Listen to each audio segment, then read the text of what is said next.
Okay, Audio Missile Podcast is back. Podcast. Yes. I'm here with my buddy Cordell, and today we have our friend Cesar de Leon, our special guest. Thank you for the invite. How you doing, Cesar? I'm doing great. What's up, Cordell? How you doing? Life is good. Life is good. We're hanging in there. What's in the news today? Well, before we get started, we were going to talk about the dark side of the internet, what people do for fame and money out there online, behind the cameras, in front of the cameras. Let's talk about the Super Bowl first. You guys see the Super Bowl? Yes, we did. Yep. And Tom Brady took it. Tom Brady, the GOAT. Yeah, that's what they're... Now you could say that. Yeah. I was pretty impressed. I didn't like him before. I mean, I'm not sure if I like him now, but I respect his ass. Well, he destroyed Kansas City, so that wasn't even close. So I was posting like a week before he went into the Super Bowl. I was like on my Facebook posting about don't count him out because he beat Patrick Mahomes in 2019 in the playoffs. So exactly 2 years ago to advance and win the Super Bowl. I'm sure you saw the streaking, huh? yeah, the streaker that went down, and then usually they cut away, and you don't really get to see too much of them. But this time they kind of left it, and you got to see a little bit more than usual. Hey, Google the play-by-play. Some guy named Hallman, whatever. He did the play-by-play. And it's of the guy running. Yeah, when the guy, like he evaded the streaker evaded the security. This heavy set guy like leaped and missed him, and then the crowd started going crazy. And this guy's pants was going down. His pants were going down, and the announcer's like, "He's down to the 20, the 10. Yeah. He's down to the goal line," and he stopped. No, he got stopped at the 1 yard line. Like the idiot should have at least dove. Let him get a touchdown. Got a touchdown. Instead, like 8 security guards landed on him right at the 1 yard line. Well, that's he funny. didn't get the touchdown. He got more yards than the Kansas City team, though. Oh, it's funny. Oh shit! It's funny that you said that. You were amazed how he got out there. There's more to the story. Okay, this guy, we're not gonna say his name, but he made a bet before that someone was gonna streak at the Super Bowl. At a betting site? At a betting site called Bovada, an online betting site. You can bet on that? Online, no, it's online. Okay. Yeah. So he put $50,000 down. Wow. And he was gonna win $374,000. Was the payout. If somebody streaked. But because he was the one that streaked and placed the bet. so they got him for tampering. Sometimes that's bet rigging and bet tampering. Yeah. So he lost the $50,000 and he had to pay $500 fine. And still has to go back to court and probably get an attorney or something. Got arrested. The money was taken away, $50,000, and he still has now lawyer fees. He should have gave it to somebody else. Put it under somebody else. Well, if he would have been smart, he would have got somebody else to streak, and then he would have. Apparently there was somebody else involved in it. He took somebody to do to make some noise to distract. There was a diversion. Like when he got onto the field, that's what we're saying. He came out into the field, and they're surprised. How did you get out there? He brought somebody to make a diversion. Oh. So now there's a little bit of heat though on the betting company. People are also saying, "Well, hey, what's up with that? What's up with that?" Yeah. Well, if he would have made that diversion and his friend would have ran, then he probably would have got the money.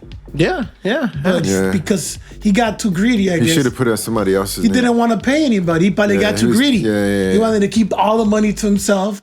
And that's a normal bet at big events where there's lots of people. Someone doing a streaking thing. That's a normal thing. A bookie will take that. I wouldn't see. Well, you could bet on anything in Vegas, right?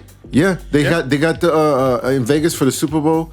They have like predictions like how long do you think the Super Bowl the anthem is gonna last? Because it's like sometimes it's 2 minutes, sometimes it's 5 minutes. Oh, because they extend it. Sometimes Yeah. Exactly. And they'll add like another 10 seconds to it. And so whoever's singing that song, the anthem, they kind of know.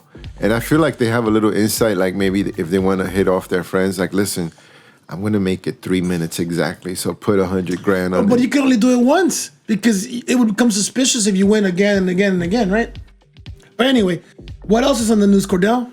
So, we're going to talk about the dark side of internet fame and some of the things that people do out there. We're going to start off with Tessica Brown in the Gorilla Glue Challenge. Now, mind you, She didn't start the Gorilla Glue challenge, and she didn't try to get internet fame or none of that. But it's turned into something. So we'll start at the beginning. She just wanted to get her hair set. The product. She uses a product that has glue in the name. That's where she got confused. It's like a hair glue product made for hair, I could see that. I mean, there's a lot of dumb people in this world. Here's the problem. Gorilla Glue is made of something that's called diphenylmethane diisoconate.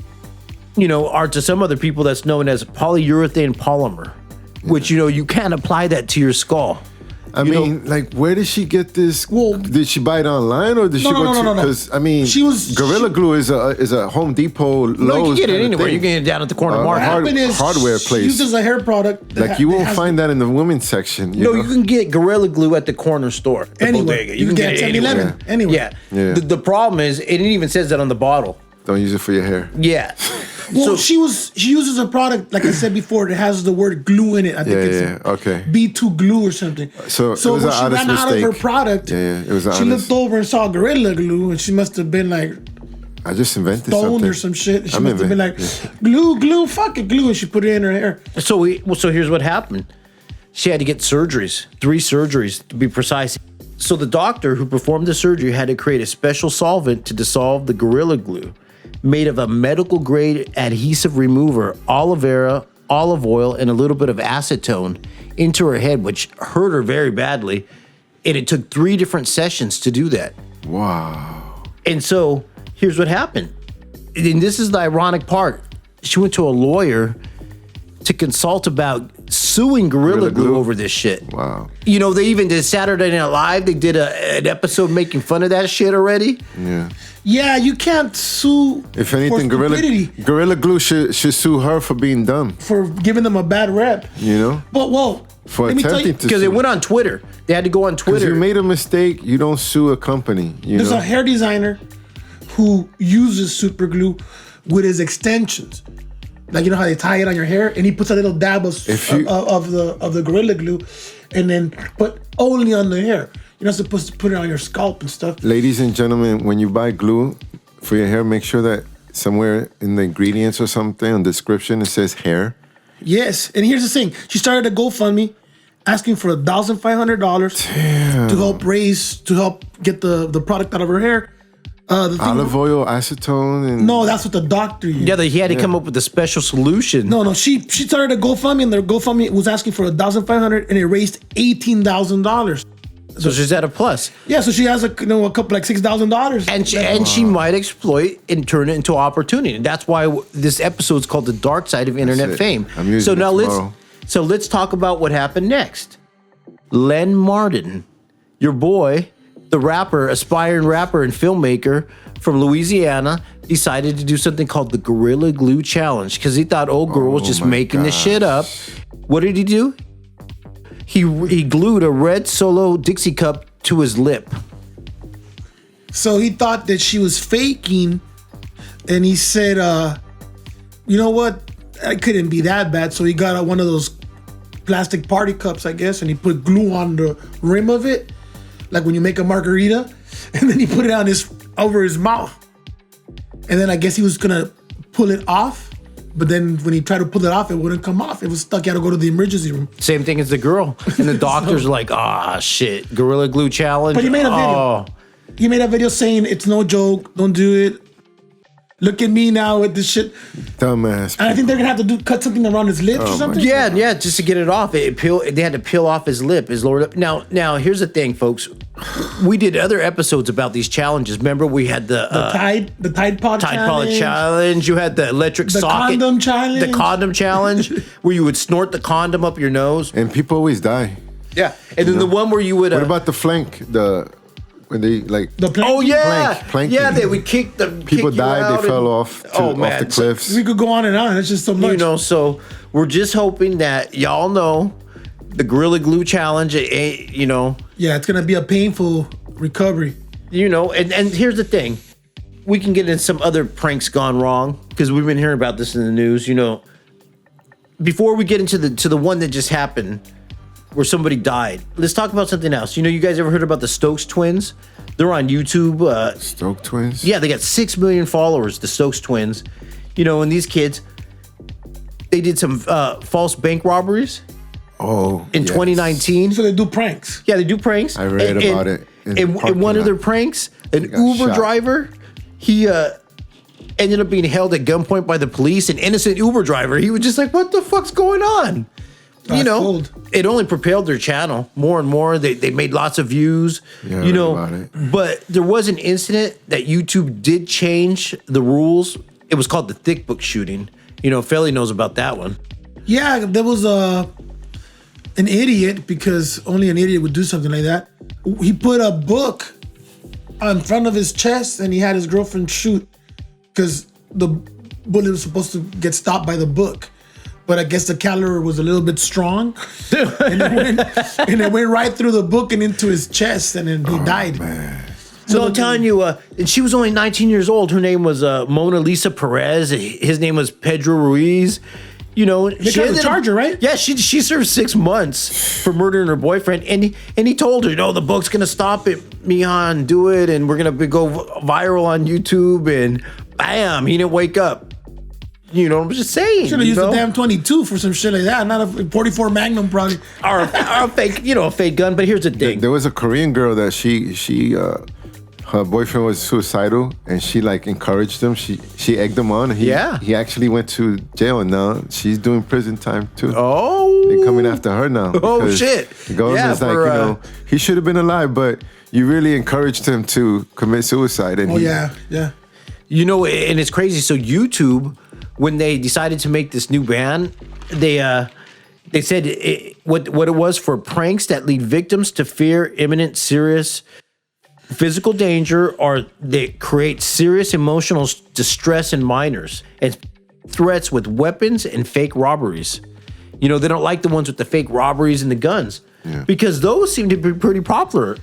Yeah, because you're in danger of getting shot. That's why they're popular. I mean, if you have a gun and somebody's running at you with a knife or something, you're gonna shoot that person. Yeah. Well, you ever heard of the incident? You know, there was the Frank Hassel channel. That dude, he would hassle people, so he calls himself Frank Hassel. He went to this dude Boogie's house, who's a famous live streamer. The dude came out with the gun and shot, bam, on live stream. Missed the dude, and it went viral. You know, the famous Frank Hassel and Boogie incident. But you know, with that, we're gonna go back to Nashville, Tennessee once again. We've been doing all these episodes, and it seems to pop up a lot. Nashville. Yeah, we've been doing talking about Monoliths and then the Nashville bombing and all kinds of stuff. Yeah. Well, this incident happened right in front of Urban Air, which is advertised as the ultimate adventure park and party place for kids, a family environment. Well, Urban Air? Yeah, it's called Urban Air, and like trampolines, and it's a party. Yeah, like a bouncy it's a kid place. You know, when you have your birthday party there. Oh, well, boy. in the parking lot, some people are walking up, and what happens? So in the parking lot of this family amusement park, these two guys come running up with butcher knives. Oh shit! You know, so this scared dude pulls out a gun. Man. He has a gun. Yeah. You know, allowed to have it, and shoots the guy. The other dude screams, "Hey, stop! It's only a prank. We're just filming for YouTube." And he shoots him too, but that guy's okay. Well, you could be lying. I mean, if I'm I'm a fucking thief and I'm about to rob your ass, and then I'm like, you pull out a gun, hey, it's just a prank. It's just for YouTube. But the camera's over there on the tree. Well, I'm telling you. You can't blame them. Somebody comes at you with a knife, and in their mind, they know they're just joking, but in your mind, you know they're what could happen. You know, well, I guess they could stab you. You know, if you got a gun and you shoot them, that's self-defense. Well, your boy, they don't want to grow slowly. Your boy's dead. You know, it happened around 9 p.m. and Timothy Wilkes was his name, and the dude who shot him, his name was David Starnes Jr. Do you know what state it was in? Nashville. Was it Florida? Yeah, no, this is Tennessee, my boy. Oh, Tennessee. Do they have a stand your ground law there? Like Florida? I don't know all the rules, but you're allowed to have a gun because the cops were like, hey, because no charges have been filed. Okay, yeah. Yeah. You know, you didn't do anything wrong. And like I said, at the time, there were several families inside the adventure park, and so I could understand the dude thinking kids are around, and these dudes come up with butcher knives and all the shit that's going on in the world, the Nashville bombing. Yeah, he did the right thing. He did the right thing, man. Yeah, if you're like at a Disney and you see people running with guns or something, you're gonna you don't have minutes to evaluate. Like, are they filming here? when the guy's coming with a knife. Well, there was kids there, so he actually felt like he was protecting the kids. And you know, and what's ironic, Urban Air, which is the name of the amusement park, you know, they're really trying to protect their image. You know, the Texas company, they own 85 trampoline parks in the U.S. and they already got a lawsuit from 2019. They're in every mall, I think, and a couple malls, I think. Yeah, they're expanding right now, making a lot of money because a 10-year-old boy named Elijah, he fell off the Skyrider in Reno and landed on the concrete. Wow. And they're suing him over it. You know, these trampoline parks and the safety, because in a Forbes interview, the CEO of the company stated that only 3 out of every 1,000 people that visit the park get injured every year. That's a lot. That's what I'm saying. He's like, well, only shit, 3. One's a lot. 3. Well, why is there if there's trampolines, why is there concrete anywhere around them? There should be like foam pads. Well, what it was is he was on the zip line called the Skyrider, and then the 10-year-old kid fell off the zip line onto the concrete. Oh my God. They don't have no net, safety net, huh? And they settled. I think they're settling right now out of court. Back in the 90s, there was a park in New Jersey called Action Park. Oh, I heard of that spot. There's a documentary out about it. But apparently it was run by 17 and 18-year-old teenagers. They were in charge of like lifeguarding, you know, the areas, and these are young kids. They're just talking amongst themselves, flirting, not paying attention. Flirting. They're not paying attention. Make it go faster. People are dying in the pools, just floating in the bottom, and nobody, recognizes we've heard of that them. spot. So how long did it take to get shut down? Oh man, it took years because they would have lawsuits. You know, it's like a few people died. You know, people got like everyone always got scraped in that park because they would fall off. How many times did you go back to that park after people drowned there? I don't know, but I have a bunch of friends growing up that went to Action Park and they got scrapes and everything. You're lucky you didn't get a staph infections and drown in that goddamn place. You know, when you're talking about lawsuits, you know what's funny? Disney. They receive roughly 50 lawsuits a year. Oh, yeah. Mostly slip and fall. Yeah. And a lot of them don't even... I can see that. They're settled out. Some don't make it. Even for COVID. Like, if they got COVID in Disneyland, they're like, oh, I got COVID in Disneyland. Well, Disney is a big company because of the movies and everything else. Yeah. So they have money to pay off. So 50 lawsuits a year compared to 3 out of every 1,000 people getting hurt. Seems like a better ratio for Disney. I'm pretty sure Bouncy World doesn't have $1 billion. Bouncy World, whatever their name is, doesn't have $1 billion like Disney does. It's crazy out there. The things that people do. We're gonna take it to Russia. You know, some crazy shit that they did online. But before that, I'm gonna ask you a question. Mm-hmm. You know, do you think it's possible that there's people out there that get off on pushing these live streamers to commit this shit? Yeah. Not the people themselves for the fame, but there's people watching. You're saying like a puppet master. You got it. Gang stalking these channels. There's people that will even probably give you money to do something stupid. Yes, sir. And you're stupid enough to do it. And you ramp up your pranks based on they made the comments movie about that. And the subscribers donating money to you and giving you suggestions like, hey, why don't you do a prank with some fake butcher knives? And sometimes it goes wrong. Yep. I'll give you $500 if you if you hold on to your balcony from the outside of your balcony for 1 minute. Is this the one that got locked out in the balcony and it was cold? Oh, dude, this she is the froze one. to death? Dude, so let's start from the beginning. His name is Stas Reflay, the Russian YouTuber. You know, he would get drunk a lot and do mean things to his girlfriend Valentina on the live stream. And it seemed like she was into it at first because they were getting clicks and views, and then it would ramp up the aggression based on the comments, the views, the donations, until finally, in the middle of Moscow winter, December, Moscow, he locked her out on the balcony in her underwear for 15, 20 minutes till she was screaming and she passed out from hypothermia. Yeah, it's cold. And he's all drunk, and finally he gets it and he starts crying, calls the police, and the police show up on live stream.